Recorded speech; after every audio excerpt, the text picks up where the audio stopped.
Welcome back to Unwiring Tech. I'm your host Ranjana, and today I will be explaining the Take It Down Act. The Take It Down Act, which is waiting for Trump's assent after being passed by Senate and House of Representatives. Join me as I unwire what is this act, what is being proposed in this act, and why it matters and who is fighting for it. So what is this bill really about? In simple terms, it's designed to protect people, mostly women and minors, from non-consensual sharing of intimate images, including deepfakes. Deepfakes are those hyper-realistic fake videos or images created using AI, and over the past couple of years, they have exploded across the internet. What makes them so dangerous is how convincingly they can place someone, often real person's face, into sexually explicit scenes they were never part of. It's a terrifying invasion of privacy, representing someone wrongly, and until now there hasn't been a strong federal law in US to stop this. The roots of this problem go way back. Before deepfakes became common, the internet already had a serious issue with what was known as revenge porn. That's when someone shared real intimate images or videos of another person without their consent, often to shame or to control them.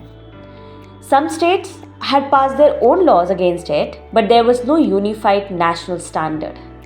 Victims often had no clear path to justice, and platforms weren't always very quick to respond.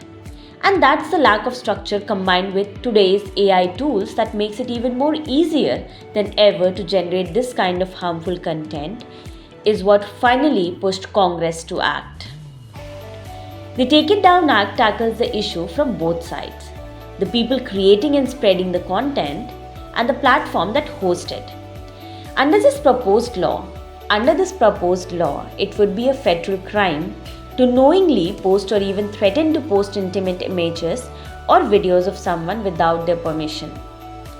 That includes both real content and deepfakes. And that's important because up till now, deepfakes often existed in kind of a legal grey zone. If the content was fake, it wasn't always clear whether it could be prosecuted. This bill aims to change that by saying it does not matter if it's fake or real. If it's meant to humiliate or exploit someone, it's illegal. But it does not stop there. It also places clear responsibilities on online platforms. If someone reports that their intimate images are being shared without consent, the platform has 48 hours to take it down. They also have to try and remove any other copies that might exist on their service. If they don't act, the Federal Trade Commission, yes, the same FTC that's been going after tech companies for years, can hold them accountable for failing to protect users. Notably, FTC's enforcement authority under deceptive trade practices allows the Act to sidestep potential conflicts with the Section 230 of the Communication Decency Act. It also establishes a clear reporting process allowing victims to submit takedown requests directly to platforms. Now you might be wondering, where does this bill stand today and who is fighting for it?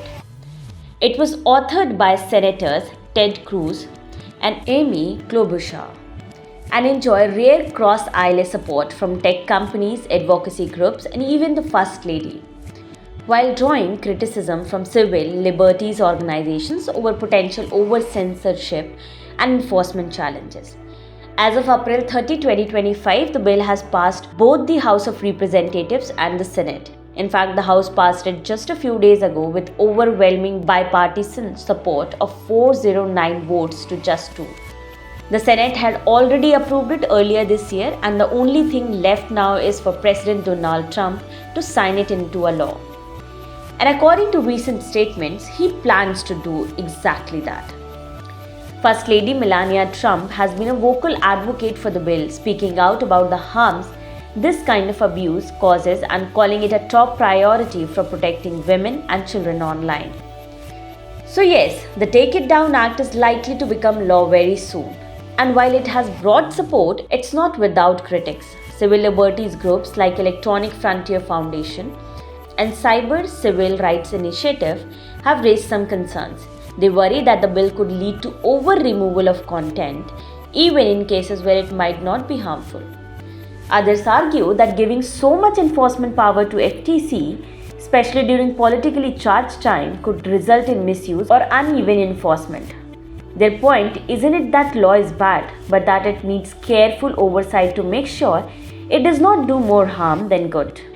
That said, the momentum behind the bill is strong, and so the real world need. One example that brought the issue into sharp focus happened just earlier this year. AI generated explicit images of singer Taylor Swift went viral on social media platform X, which used to be known as Twitter, and the images were fake, but they were realistic enough to fool people, and they spread like wildfires.